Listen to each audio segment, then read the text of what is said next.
Burnout Extra, I'm going to show you how to repair drum brakes. And that's much different than repairing discs. When you see drum brakes on modern cars, most of them will be in the rear and the front will be disc brakes. Specifically today, I'm working on a 2000 Jeep Cherokee and it has drums in the back. So, as I mentioned, I'm gonna walk you through the steps on how to repair the drum brakes by adding new brake shoes and the springs that you need to attach as well. This will be very similar steps for almost all cars with drum brakes. So follow along step by step. I'll show you how to do it and what tools to use to get this thing in properly. First, you have to loosen the lug nuts and take off the wheel and tire. This isn't the typical by the book way to replace drum brakes. However, this is a backyard way of doing it, which we love doing on Burnout and figuring things out ourselves with the tools that we have. So, like I said, this is not by the book. However, you can do this in your driveway if you have a few tools just like we're about to do now. So this right here is actually the brake drum, and this should slide off. Your brake shoes and all the springs actually sit inside this drum right here, so you can pull this cover off. If it's a little stuck, it might be because of corrosion that's built up around here. Typically you can hit it with some brake clean, maybe some grease as well. I like to give it a nice pull. See if I can get off without that first. If it's really stuck, you can just tap around the edges. Sometimes the brake pads or brake shoes will be pushing out. Oh, that cracked. No way. Your drum broke? Yeah. Oh,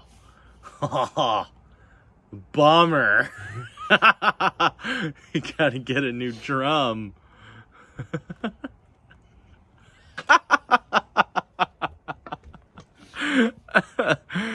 Oh man, you probably need to get both if you replace one. You still rolling? Yeah. Oh man. And now she's off. Now just to clarify here, all right? I want you all to know. This ring here is supposed to be attached to the back of this drum. It's supposed to be attached right there. These drums are supposed to look like this, with that little lip around the end, and that keeps brake dust in and dirt out, in other words. It's not supposed to look like this. So naturally, my drums were broken, and we had to wait a couple days for nice new drums to come in, because it's an old Jeep and they've probably never been replaced. But regardless, the next steps would be start to take apart what's inside, and this tool will actually help you a ton. This is a drum brake tool. If you don't have this, then you can do with some needle nose pliers and a screwdriver, a flathead screwdriver, but this will actually help you in multiple different ways when taking off the springs and then putting things back on. So I'm going to use this tool. If you don't have one, then you want to do the same concept that I'm doing, but using the different screwdriver or needle nose or something like that to get the springs off. But the first thing that I normally do would be take off these two big springs up top. And with this tool, you want to stick this piece on the knob there, and you can actually rotate it to loosen the spring. You can see it's coming off a little bit. And then what I would do at this point is grab a flathead, pop the spring onto it, and then you should be able to pull the spring right over. So ultimately, you just want to get this spring and this spring off of that kind of holder there. It looks like a pin. You can see that this groove kind of lifted this spring out, so it was able to kind of get the spring right in that groove right there, and then pull it out and pop it out. There's a little wedge there that kind of lifts the spring up as you turn it. So this is a super helpful tool. The next steps from here would be take off these springs on the sides. These are what hold in the pads to the axle.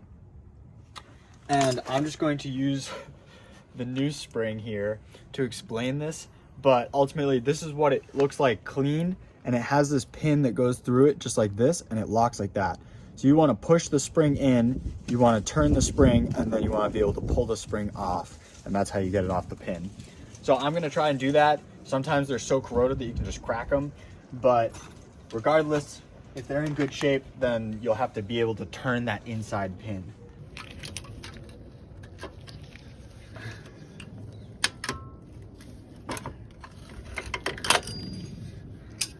So mine weren't turning very easily inside because of how much corrosion is in here, so I'm just taking some channel lock pliers, kind of prying it a little bit,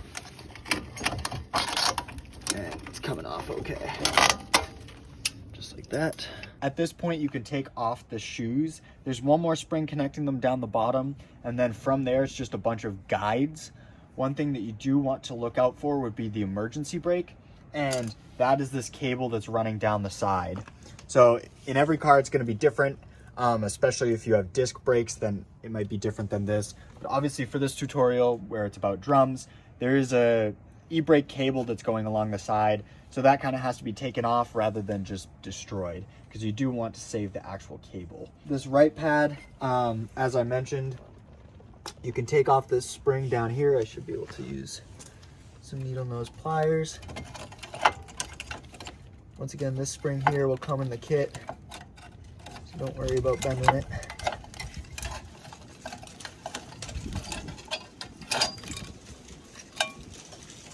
So this is the e-brake cable for the Jeep Cherokees.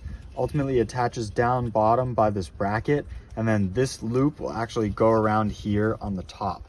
So if you can get this off the top and then just kind of take it out with everything attached, once again, there'll be a circle bracket right here.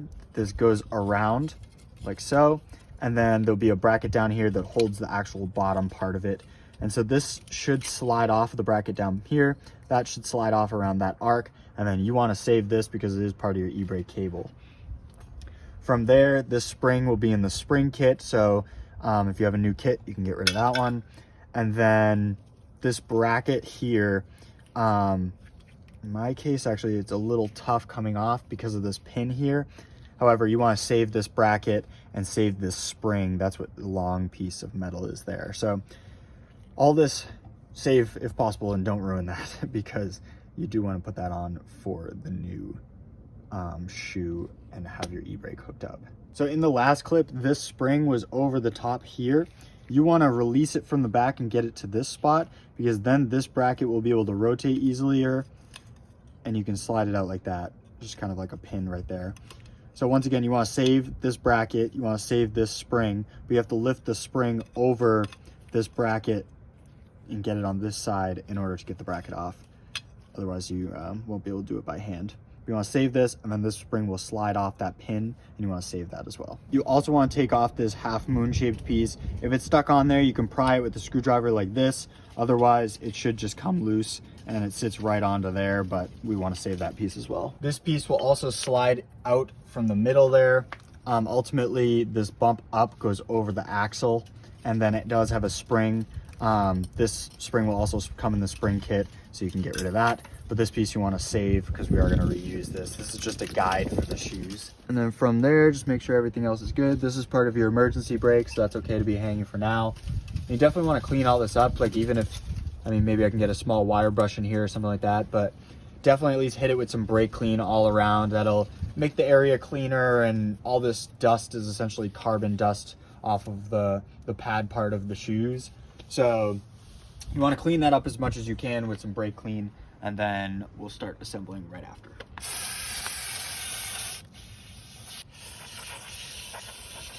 So the easiest shoe to install first will be the one that the e-brake attaches to. So I'm going to use this one first. And the first thing you want to do is slide on this spring. And once again, this is a reusable spring that we pulled off of it. And you want to slide it onto the pin. So that goes on that pin. And then this little hook side actually goes to the bracket. So you want to make sure that the long side is kind of just sticking there. Make sure it's all the way on the pin. Mine is not at the moment. There we go. From there, you're going to want to take this piece, which once again goes in on the big side and then slides towards the smaller side. And then this spring needs to go up and over that piece. So I should be able to do that with some pliers. we go. You can see that this bracket rides right inside the pin, right in there. And then the spring is over the top. So that keeps that mechanism going like that. After you get this bracket installed, you're gonna wanna take this spring, which is the new spring. This just holds the shoes together at the bottom. It hooks into this hole down bottom, and you can just leave that hanging for now. And then you also wanna take this piece, which I'm gonna clean in a moment, but this piece goes right in there and holds it together at that spot. So there's a groove on this piece, and it slides right up and in like that. I'm gonna clean this first though. Once you have this shoe mocked up, ready to go, this hole right here actually needs to guide this piece in. So this is part of the e-brake attached to the car, at least in the Jeep, and it needs to slide through the back side of that hole. So when I mock it up, I'm going to put that plate right in here. Hold on 1 second. So you can see I can slide it right through like that, and then it will lock in a little bit. You just want to guide the shoe into place. So the top of the shoe will ride on this circle, the middle of the shoe will push into this piston part, and then the bottom of the shoe will kind of be loose for now, and that's okay. Once you're holding the shoe up with one of your hands, you want to take one of these pins and slide it in through the back right about here, and that will continue to go through the front of the shoe. And you want to keep a finger on that spot right there and hold the front of the shoe just like this while you're putting on the front spring. At this point, you have the pin pushing through the back of the shoe, and you want to take one of your springs to hold it in place, line it up like that, and then one of these covers, they go with the dented side in towards the spring, and then from there, you need to do the opposite of what you did when you took it off. So you want to be able to push this spring back and then turn it so that it will notch into the pin. I use this spreading tool. When you squeeze it, it spreads apart because you can hold it open and then turn it into place. And that will sit right in here. So that's what I'm going to try to use here. And from the back, you can actually mess with the pin a little bit to try and line it up.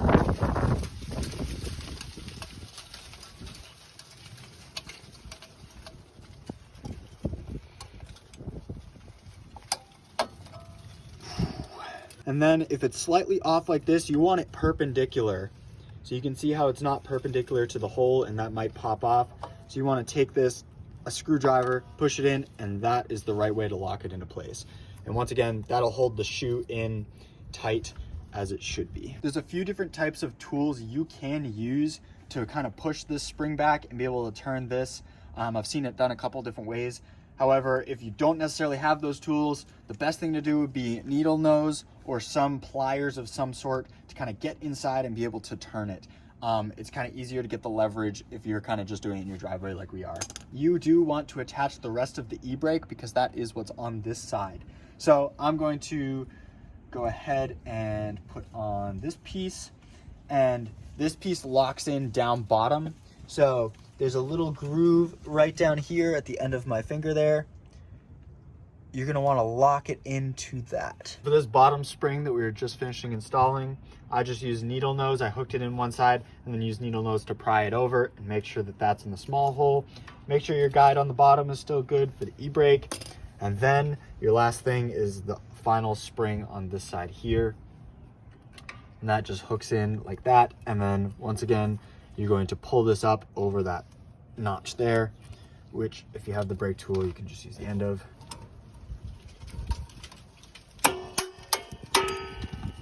And at this point, you are done with the actual drum brakes, and you should be able to slide the drums right on from there. It has no brakes tomorrow.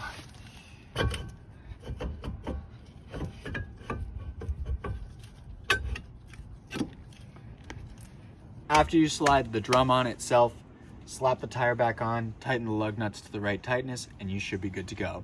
That's all for this Burnout Extra. Stay tuned for more helpful videos like this. Be sure to like the video if this helped you out, and definitely subscribe, turn on the notification bell. We have tons of new content coming, including a lot of broken things on this Jeep. We also have YouTube memberships, so be sure to check those out. They're pretty hilarious, and of course, they're car related as well. So be sure to look at the membership section of our YouTube And if you'd like, definitely subscribe to a certain membership.